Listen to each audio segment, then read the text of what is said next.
이런, 늦겠다.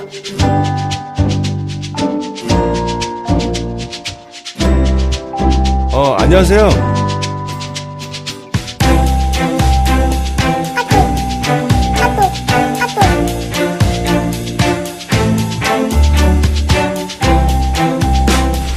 야, 너 뭐야 이거? 똑바로 못해 이거? 에?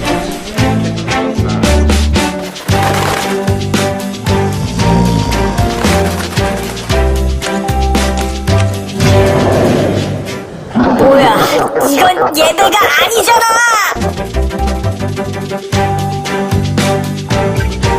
도와드릴게요.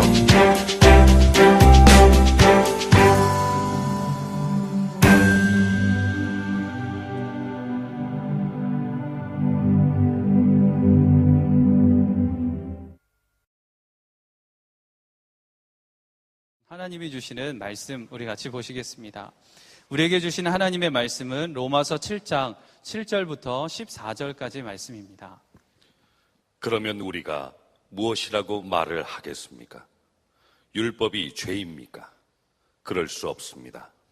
그러나 율법에 비추어 보지 않았다면 나는 죄가 무엇인지 알지 못하였을 것입니다. 율법에 탐내지 말아라 하지 않았다면 나는 탐심이 무엇인지를 알지 못하였을 것입니다. 그러나 죄는 이 계명을 통하여 틈을 타서 내 속에서 온갖 탐욕을 일으켰습니다. 율법이 없으면 죄는 죽은 것입니다. 전에는 율법이 없어서 내가 살아 있었는데 계명이 들어오니까 죄는 살아나고 나는 죽었습니다. 그래서 나를 생명으로 인도해야 할 그 계명이 도리어 나를 죽음으로 인도한다는 것이 드러났습니다. 죄가 그 계명을 통하여 틈을 타서 나를 속이고 또 그 계명으로 나를 죽였습니다. 그러나 율법은 거룩하며 계명도 거룩하고 의롭고 선한 것입니다. 그러니 그 선한 것이 나에게 죽음을 안겨주었다는 말입니까? 그럴 수 없습니다. 그러나 죄를 죄로 드러나게 하려고 죄가 그 선한 것을 방편으로 하여 나에게 죽음을 일으켰습니다. 그것은 계명을 방편으로 하여 죄를 극도로 죄답게 되게 하려는 것이었습니다. 우리는 율법이 신령한 것인 줄 압니다. 그러나 나는 육정에 매인 존재로서 죄 아래에 팔린 몸입니다. 여러분, 5월에 여러분의 가정에 하나님의 은혜가 충만하시기를 축복합니다. 요즘 사람들의 건강에 대한 관심이 굉장히 큽니다.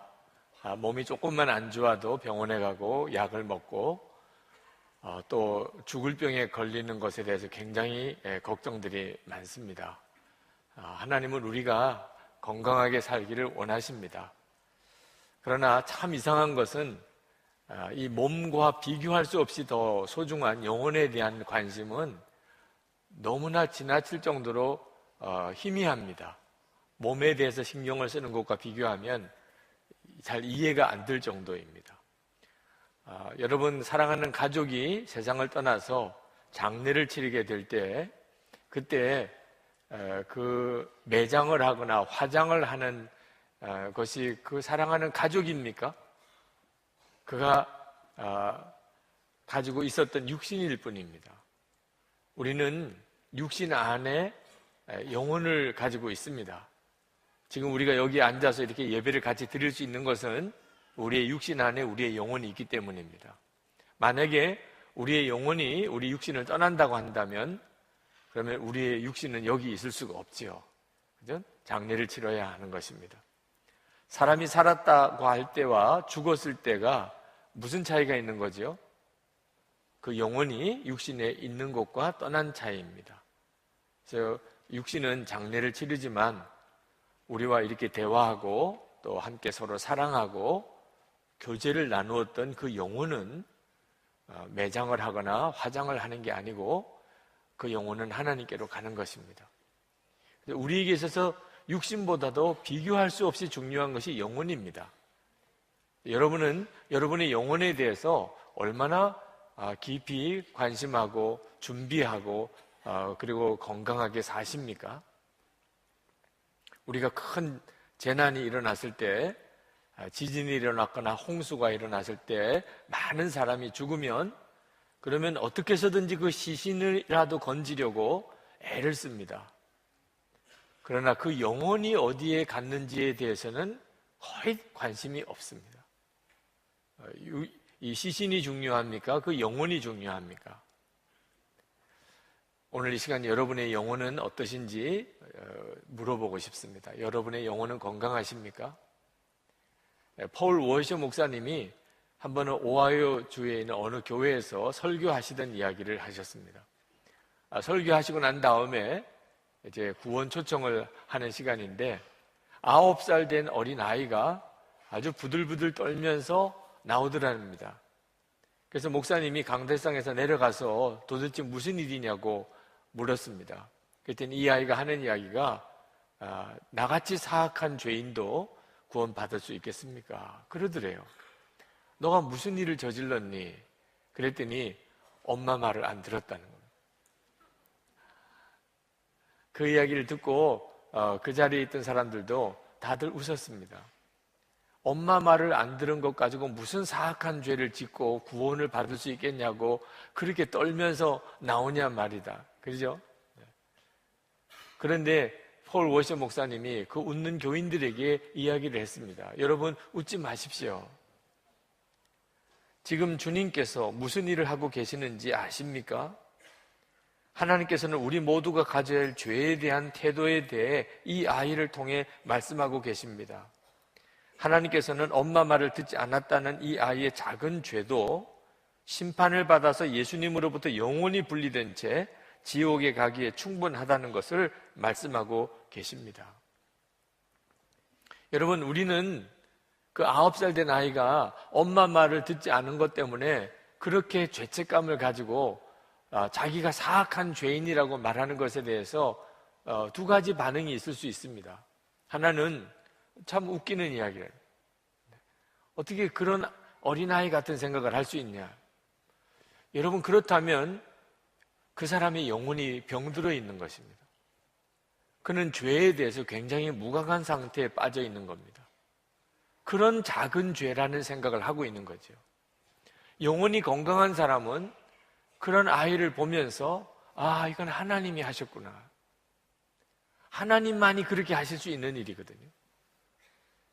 죄는 작은 죄, 큰 죄가 있는 게 아닙니다.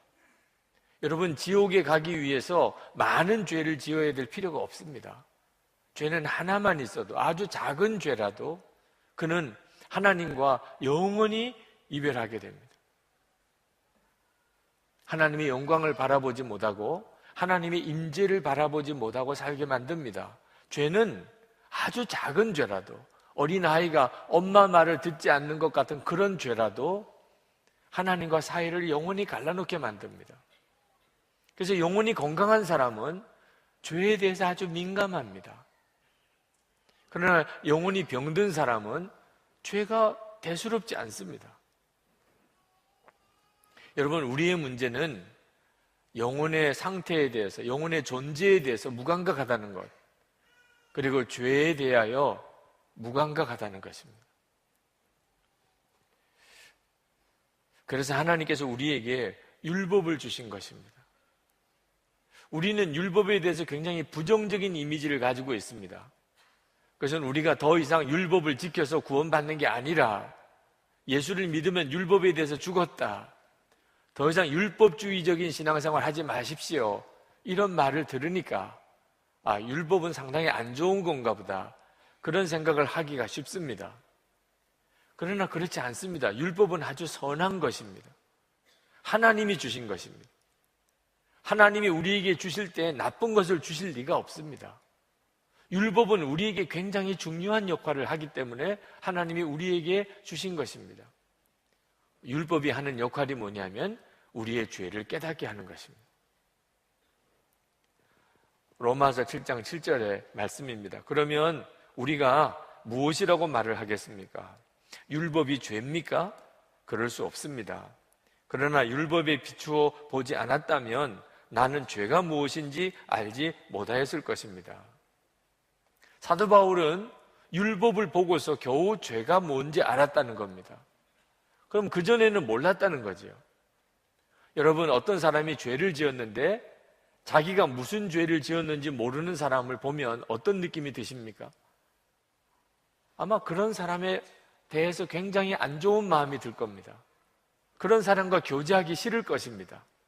적어도 자기가 무슨 죄를 지었는지는 알아야 되잖아요. 그렇다면 여러분에게 물어보겠습니다. 여러분은 여러분이 지은 죄에 대해서 아십니까? 어떤 분은 그런 질문에 대해서 기분 나쁘게 여기실지 모르겠습니다. 내가 무슨 죄를 지었는지도 모를 것 같습니까? 그러면 여러분 정말 여러분이 무슨 죄를 지었는지는 진짜 아십니까? 사도 바울은 모른다고 그랬습니다. 사람들이 자기가 지은 죄를 모른다고 그랬습니다. 그래서 하나님이 율법을 주셔야만 되는 겁니다. 그러면서 예를 들으셨어요. 탐심을 예를 들었습니다. 7절 하반절에 보면 율법에 탐내지 말아라 하지 않았다면 나는 탐심이 무엇인지를 알지 못하였을 것입니다. 여러분, 마음에 이 탐심이 죄입니까? 죄라면 몇 년형입니까? 세상 법원에 가서 당신은 마음에 탐심을 가졌기 때문에 1년형입니다. 이런 재판을 하는 판사 보았습니까? 탐심은 세상에서는 죄가 아닙니다. 그것 때문에 도적질을 했다든지 그것 때문에 살인을 저질렀으면 그 사람은 죄지요. 행동으로 나타나지 않은 마음속에 있는 탐심을 세상에서는 죄라고 말하지 않습니다.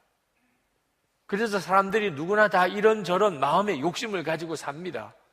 그러나 그렇게 죄책감을 느끼지 않습니다. 그런데 하나님의 말씀을 보니까 탐심은 죄라고 말씀하고 있습니다. 십계명이 하나입니다. 십계명. 출애굽기 20장 17절 말씀에 내 이웃의 집을 탐내지 말라. 내 이웃의 아내나 그의 남종이나 그의 여종이나 그의 소나 그의 나귀나 무릇 내 이웃의 소유를 탐내지 말라. 하나님이 주신 십계명 중에 하나가 탐내지 말라는 계명입니다. 사도 바울이 이걸 말씀하고 있는 겁니다. 이 계명을 보고서야 내가 탐심을 가진 것이 죄라는 걸 알았다는 것입니다. 저는 하나님의 말씀을 보기 전에는 남을 판단하는 것에 대해서 죄라고 생각하지 않았었습니다. 다른 사람이 뭘 잘못했을 때 그 사람을 판단하는 것은 내가 의롭거나 똑똑하다는 뜻일 수도 있잖아요. 대부분이 그렇게 생각합니다. 다른 사람을 판단하는 것을 가지고 스스로 죄라고 여기는 사람이 몇 사람이나 있겠습니까?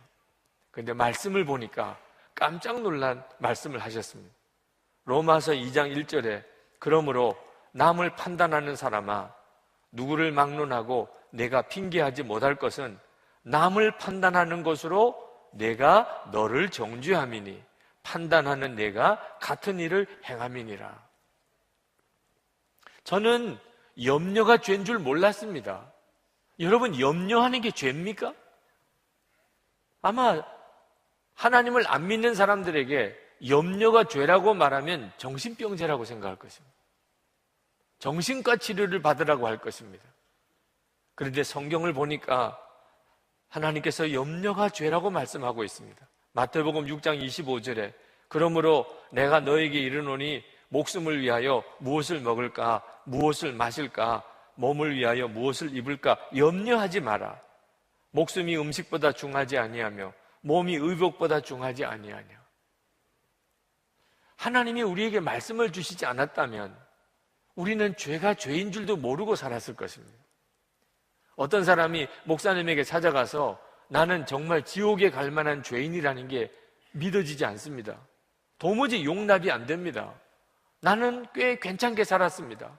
모범적인 삶을 살았습니다. 선행도 많이 했습니다. 그래서 목사님께서 성경을 한번 같이 보시자고 그랬습니다. 누가복음 10장 27절을 찾아서 읽었습니다. 내 마음을 다하며 목숨을 다하며 힘을 다하며 뜻을 다하여 주 너희 하나님을 사랑하고 또한 내 이웃을 내 자신같이 사랑하라. 이것이 하나님의 계명을 두 가지로 요약한 것입니다. 당신은 하나님을 목숨을 다해 사랑하고 내 이웃을 당신 자신처럼 사랑했습니까? 그 사람이 아무 할 말이 없었습니다. 제게는 선한 것이 아무것도 없군요. 율법이 아니면, 하나님의 계명이 아니라면 우리는 우리 자신이 어떤 죄를 짓고 있는지를 모른단 말입니다. 이것이 우리 자신인 것입니다. 자기가 죄를 짓고도 무슨 죄를 지은지 알지 못하는 그런 사람, 이것이 우리입니다. 왜 그렇습니까? 우리가 영이 죽었기 때문입니다. 그래서 죄에 대해서 무감각해진 것입니다.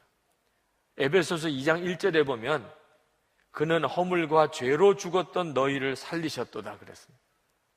죄와 허물로 죽었던 너희라고 그랬습니다. 이것이 바로 구원받기 전에 사람의 상태입니다. 사람은 자기가 죄인인 걸 모릅니다. 죄에 대해서 감각이 없습니다.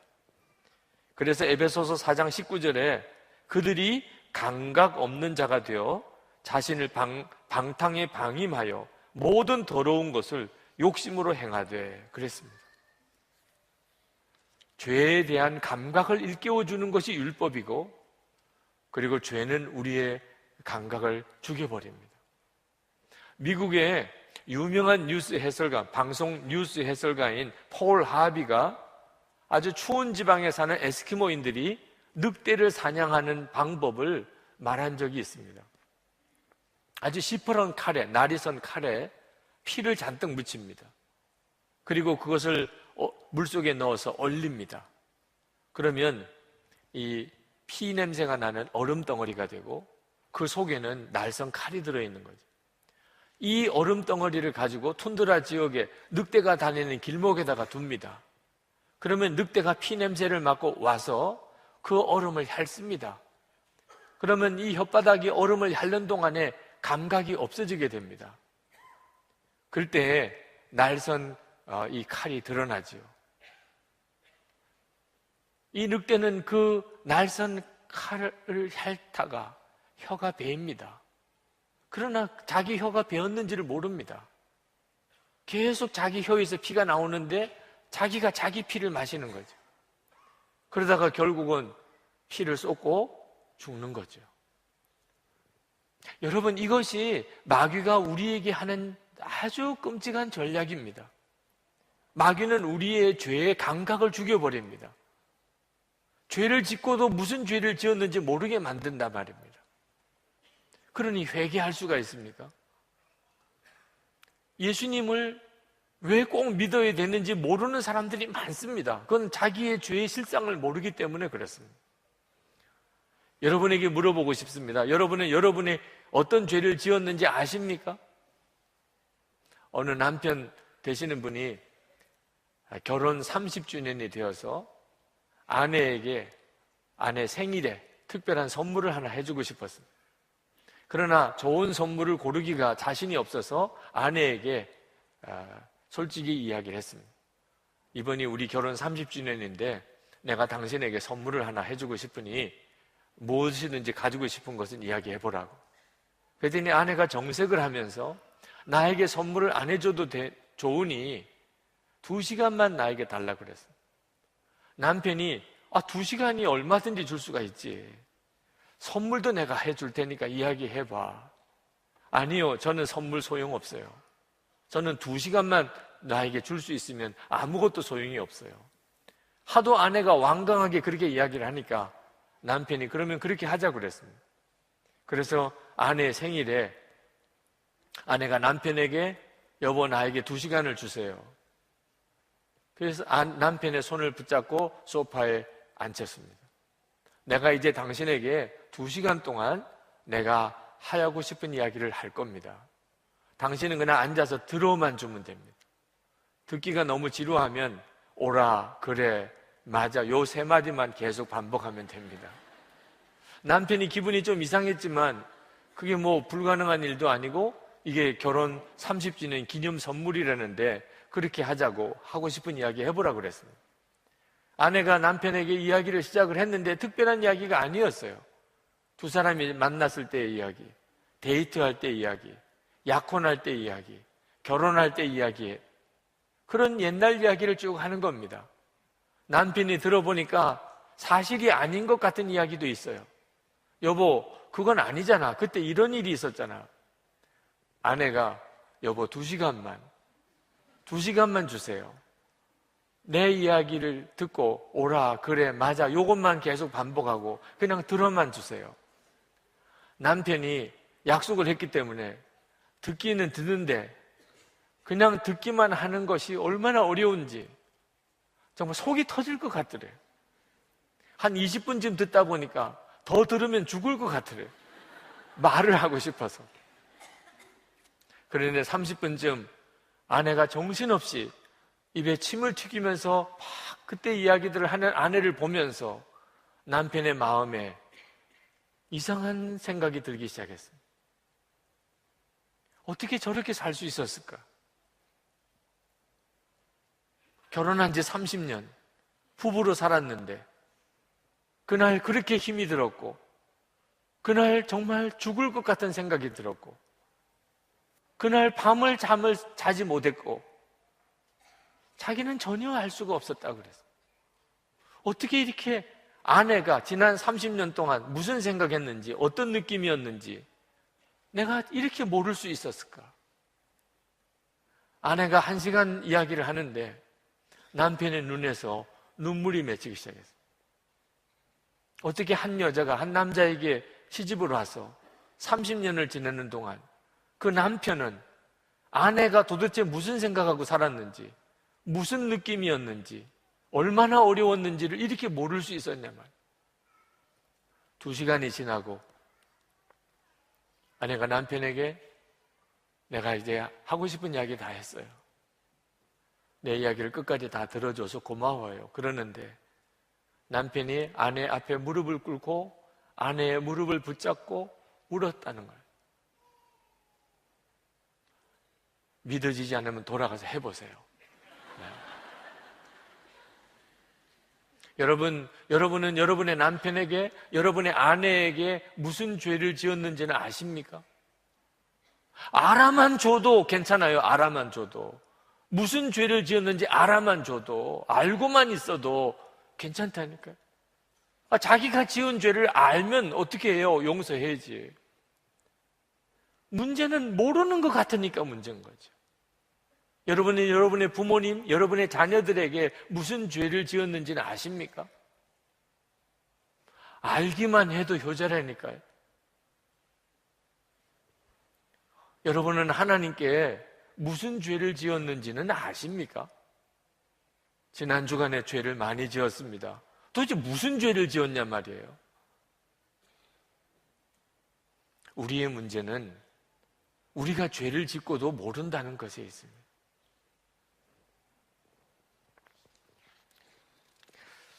율법은 선한 것입니다.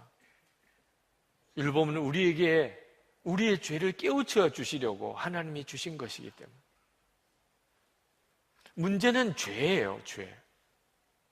죄가 우리를 사로잡고 있기 때문에 우리의 죄를 깨우쳐 주시는 율법까지 죄가 자기의 도구로 만들어버립니다. 우리를 죽음으로 내모는 거예요. 우리가 작은 죄를 지으면 그때부터 죄의 종입니다. 이 죄가 율법을 통하여 우리를 오히려 얽어매는 거예요. 그리고 더 죄를 짓도록 우리를 끌고 가버립니다. 9절 말씀에 보면 전에는 율법이 없어서 내가 살아있었는데 계명이 들어오니까 죄는 살아나고 나는 죽었습니다. 그래서 나를 생명으로 인도해야 할 그 계명이 도리어 나를 죽음으로 인도한다는 것이 드러났습니다.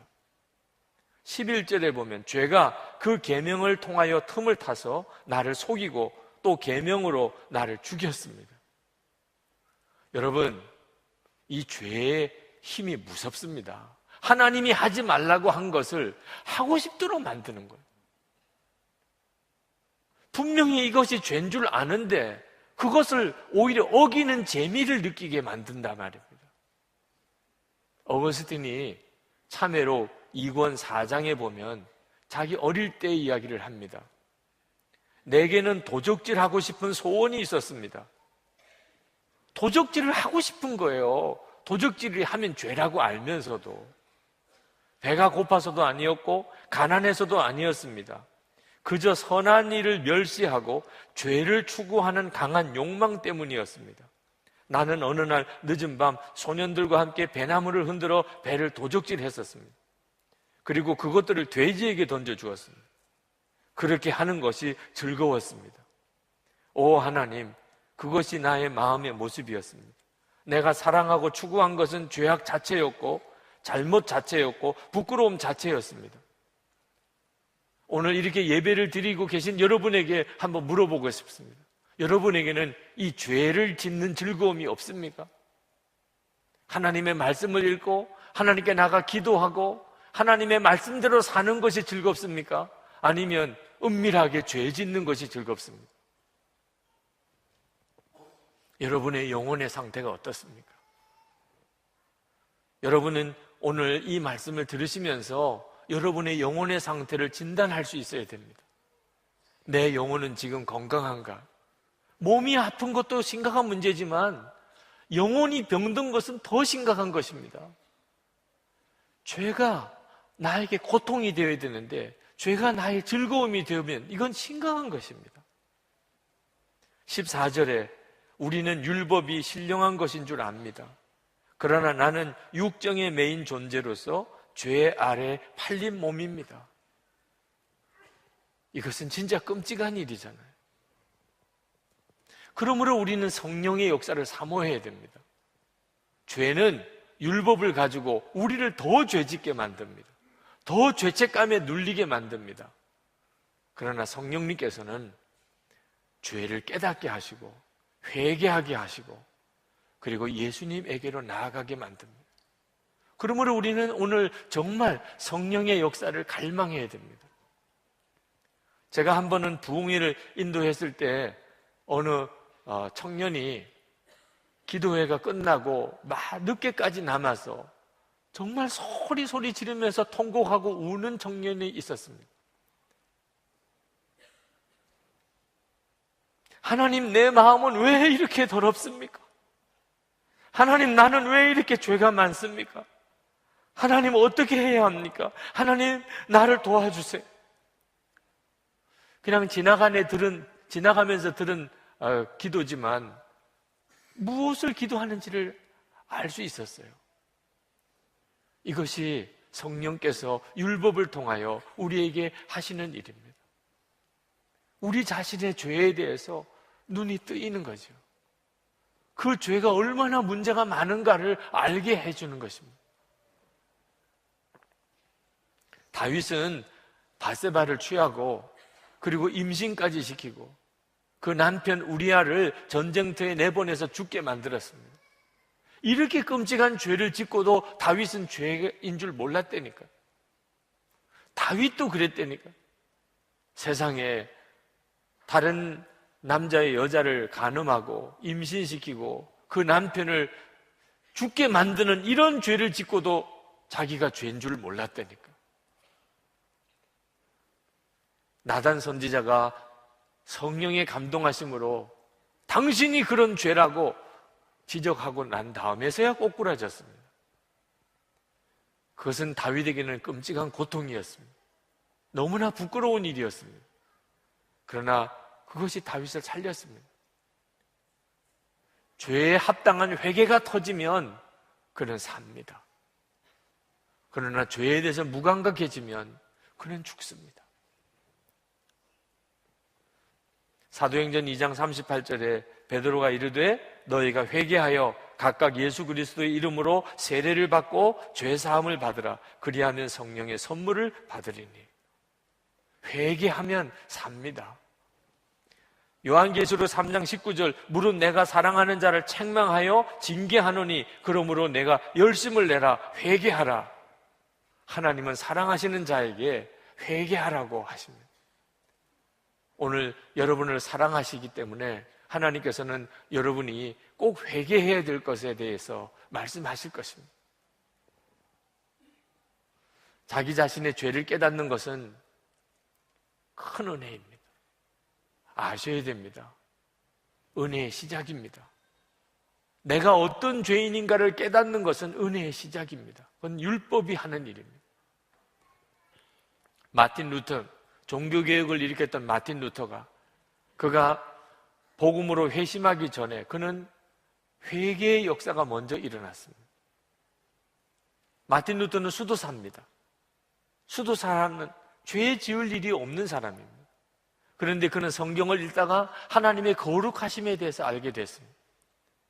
그리고 죄가 하나라도 있으면 그는 구원받지 못하고 지옥에 간다는 것에 대해서 깨달았습니다. 하나님께서 마틴 루터에게 말씀하셨습니다. 마틴 루터야, 하나의 죄만 있어도 지옥이다. 100가지가 아니고 1000가지도 아니고 단 하나의 죄라도 영원한 지옥으로 가기에 충분하다고 말씀하셨습니다. 그때부터 마틴 루터는 자기 자신이 어려서부터 지금까지 지었던 죄, 그리고 마음속에 끊임없이 일어나는 죄에 대해서 무서운 고통을 겪었습니다. 여러분 중에 한 가지만 지어도 죄, 지옥이라고 하는 말에 대해서 거부감이 있는 분이 있으실 겁니다. 어떻게 한 가지만 지은 죄 가지고 지옥에 보낼 수 있냐? 성경에 어디 그런 근거가 있느냐? 있습니다. 여러분, 아담과 하와가 죄를 몇 가지나 지은 것 같습니까? 한 가지밖에 지은 게 없습니다. 선악과를 따먹은. 그리고 하나님과의 관계가 끊어져 버렸습니다. 그것이 죄입니다. 성령께서만 그걸 알게 하십니다. 율법이 우리가 어떤 죄를 지었는지를 깨닫게 하시고 성령께서 그 죄가 바로 하나님과 관계를 끊어놓는 영원한 지옥으로 우리를 가게 만드는 그 죄라는 걸 깨우쳐 주실 때 그때 회개가 터지는 거죠. 마틴 루터는 끊임없이 회개하고 그리고 사제에게 찾아가서 고해성사를 했습니다. 얼마나 마틴 루터가 자주 고해성사를 하려고 사제를 찾아갔는지 그 사제가 마틴 루터에게 좀 큰 죄를 짓고 오라 그랬어요. 좀 죄를 모아가지고 와, 모아가지고. 이 사제는 그 영혼이 열려있고 살아있는 사람이 아니었기 때문에 마틴 루터가 겪고 있는 그 지옥의 고통을 이해할 수가 없었던 것이죠. 마틴 루터는 그와 같은 죄로 인한 극심한 고통 속에 있었기 때문에 십자가를 보는 순간에 그가 구원의 문이 활짝 열렸던 것입니다. 의인은 믿음으로 사는 것이구나. 속주의 은혜가 얼마나 놀라운지를 깨닫고 그리고 종교개혁을 일으키게 된 거죠. 여러분, 마틴 루터는 이신칭의의 복음의 교리를 우리에게 말씀해 주었습니다. 믿음으로만 의롭다함을 받는다는 거죠. 그런데 마틴 루터가 말한 믿음으로만 의롭다함을 받는다는 이 복음과 우리가 일반적으로 알고 있는 이신칭의와는 달라요. 무엇이 다릅니까? 죄에 대한 극심한 고통이 있었느냐 없었느냐의 차이입니다. 마틴 루터는 복음으로 하나님께서 값없이 우리에게 믿음으로 구원을 받는 은혜를 주신다는 복음을 받아들이기 전에 그는 자신이 지옥에 갈 수밖에 없는 죄인이라는 고통을 겪었던 사람입니다. 그렇기 때문에 복음이 된 거예요. 여러분들에게 우리 주님께서 여러분이 지옥에 갈 수밖에 없는 죄인이라는 사실을 깨닫게 하신 적이 있었습니까? 여러분은 여러분이 지옥에 갈 수밖에 없는 그런 죄인이라는 것에 대해서 하나님으로부터 깨우침을 받은 적이 있었습니까? 그것 때문에 그렇게 괴로운 적이 있었습니까? 그래서 여러분 예수 믿고 난 다음에 또 육신을 통해서 죄의 유혹이 올 때 그것 때문에 지옥의 불이 내다 보이는 그런 사람입니까? 우리는 예수를 믿고 난 다음에 여전히 육신으로 인하여 또 죄에 넘어질 수 있습니다. 그때 그 죄가 어떻게 느껴져야 되는 거죠? 나를 지옥에 끌고 갔던 그 죄인 것입니다. 여러분이 이것이 보여야 비로소 죄에서 진정으로 노임을 받는 거룩한 삶을 살게 됩니다. 십자가가 십자가로 보이게 되는 것입니다. 그렇지 않고 지옥에 갈 수밖에 없는 그런 죄에 대한 인식이 없는 사람은, 그리고 그저 예수 믿으면 무조건 죄사함을 받는다 이렇게만 알고 있는 사람은 은밀히 죄의 종로로 살 수밖에 없습니다. 죄에 대한 감각이 여전히 없는 사람이에요. 그 예수 믿었으니까 다 용서받겠지. 잘못했다 그러면 다 또 용서받겠지. 무슨 죄를 지었는지도 모르고 그 죄가 얼마나 심각한지도 알지 못한 채 그냥 용서받을 거야, 용서받는다고 그랬잖아. 그러니 예수를 믿고 난 다음에도 여전히 죄의 종로를 하는 것입니다. 여러분은 예수를 믿고도 습관적인 죄를 여전히 짓고 있지는 않습니까? 어제 정말 보고 듣기도 민망한 뉴스를 들었습니다. 어느 목사님이 아주 파렴치한 행위를 해서 그게 방송에 뉴스까지 다 나오는 정말 부끄럽게 짝이 없는 그런 소식을 들었습니다. 그 목사님은 어떻게 그런 죄를 지었을까요? 만약에 어떤 죄의 유혹이 있느냐 없느냐로 따지면 누가 그 목사를 정죄할 수 있겠습니까? 그런 음란한 마음의 유혹을 안 받는 사람이 누가 있습니까? 문제는 회개가 없이 살았기 때문에, 죄에 대해서 적당하게 넘어갔기 때문에, 그런 유혹에 대해서 지옥불을 바라보는 그런 눈이 뜨이지 않았기 때문입니다. 그러니까 죄를 용납하는 거죠. 무감각해져 버리고 결국은 얼마나 무서운 일이 벌어집니까? 아마 그 목사님의 평생의 사역은 다 망가졌을 것입니다. 마귀가 얼마나 잔인합니까? 그러나 이것이 남의 일입니까? 아마 오늘 이 자리에도 지금 아슬아슬한 그런 죄와 줄타기 하는 사람들이 있으실 겁니다.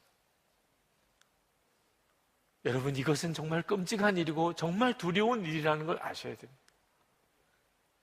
율법이 왜 선한 것입니까? 우리로 죄를 알게 하기 때문에, 무엇이 죄인 줄 알게 하기 때문에.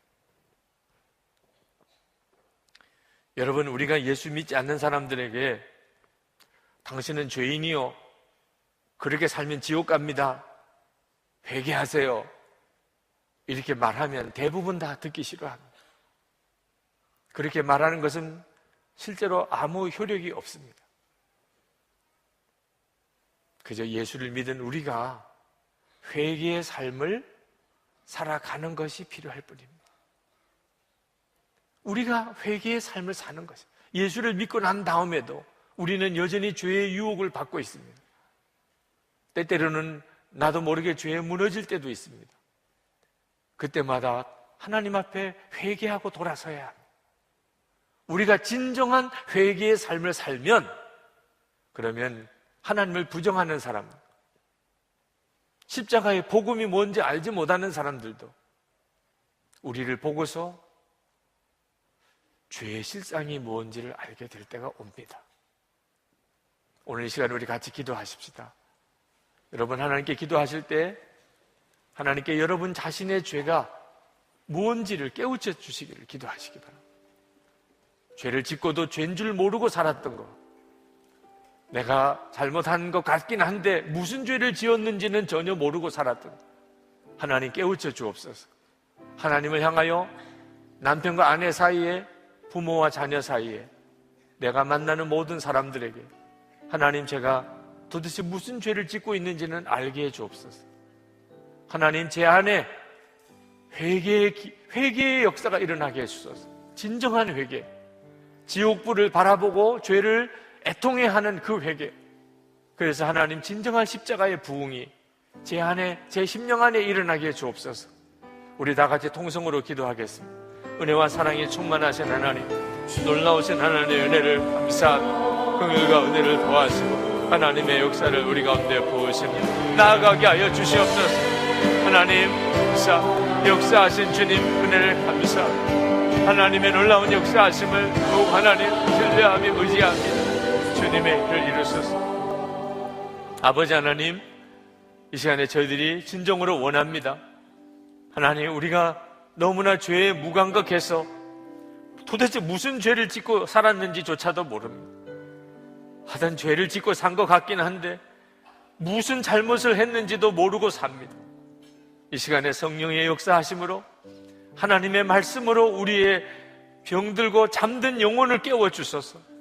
우리의 눈이 뜨여 하나님을 바라볼 수 있게 되기를 원합니다. 하나님, 우리가 짓고 있는 죄의 실상을 보게 되기를 원합니다.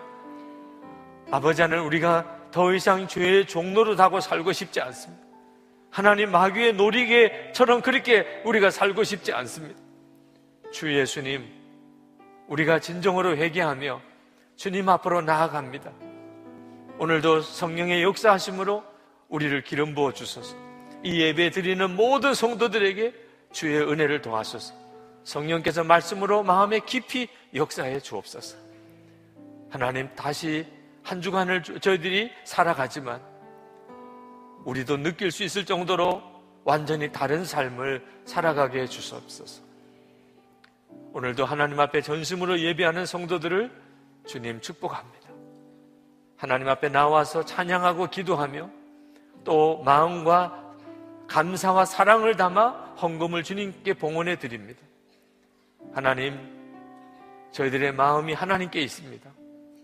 주신 은혜에 대하여 우리가 감사합니다. 하나님을 정말 사랑합니다. 오늘도 성도들에게 주의 은혜와 하나님 주의 사랑을 쏟아 부어 주소서. 세상을 살아가는 동안에 하나님의 살아계심을 증언하는 자들로 세워주소서. 축복의 통로가 되게 하셨으니 우리 주위에 있는 모든 사람들에게 주의 은혜와 사랑과 용서를 우리가 흘려보내게 해주소서. 하나님, 특별히 하나님의 사랑하는 성도들이 가정에 복을 주시기 원합니다. 천국 같은 가정이 이루어지게 해주소서. 주님이 항상 우리 눈에 보이게 하시고 가족을 볼 때마다 주님이 함께 보이게 하시고 말을 하거나 행동을 할 때 주님이 온전히 다스리시고 예수님께서 왕이신 가정 되게 해주소서. 하나님, 성도들의 기업에 복을 주소서. 그래서 주의 일할 힘이 있게 하시고 베풀고 나누고 도와줄 수 있는 성도들의 삶이 되게 해 주옵소서. 특별히 하나님 기도합니다. 한국교회가 거룩한 교회로 다시 한번 세워지게 되기를 원합니다. 성도들과 교회를 거룩한 영으로 주님이 사로잡아 주소서. 진정한 새 부흥이 일어나게 해주소서. 그래서 이 나라와 민족을 정말 건져낼 수 있는 성도들과 교회가 되게 해주소서. 북한에 있는 동포들을 불쌍히 여겨주시고 주의 복음이 전해지고 그곳에도 교회가 세워지게 해주시되 하나님의 거룩한 교회가 서게 해주소서. 열방에 나가 있는 선교사님들을 주님의 손에 부탁합니다. 오늘도 주님 붙들어 주소서. 고난당하고 핍박당하는 그곳에서 복음 전하며 교회를 섬기는 주의 종들과 성도들에게 주의 인지하심을 더욱 놀랍게 보여주소서. 위로와 은혜가 넘치게 해 주옵소서. 주님을 찬양하며 예수 그리스도 이름으로 간절히 기도합나이다. 아멘.